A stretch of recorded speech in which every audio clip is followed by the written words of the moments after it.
The deadline to file your taxes is approaching fast, and scammers are preying on tax filers, whether you've already filed or if you're feeling the pressure to get them in quickly. Fox 5's Eric Mock is at the live desk to break this down for us. And Eric, a lot of people like to wait till the last minute.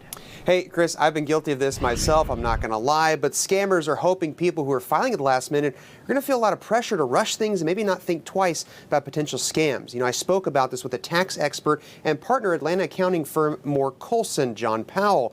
He says there's a lot of ways scammers try to use tax filing to get your hard-earned money. One of the most common ways is a text, email, or call and say that they're from the IRS. Then they're going to do a few things. They can either offer you an easy way to file your taxes. They'll threaten you by saying if you don't file using a link they're going to give you that you'll be punished.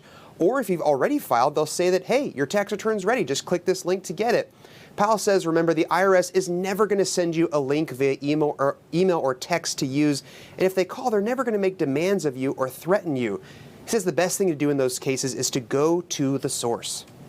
If I get a text from the IRS, right, I'm going to go to irs.gov. I'm going to look and see if there's a form reference that I can look up, and I'm just going to call them and be like, hey, I got a notice. Is this really you? And they're going to go, no, it was not us, because we would contact you via the U.S. mail, via letter, and we would have given you a notice number. So if you didn't get a letter from the IRS, chances are any other communications via text or email are fraudulent.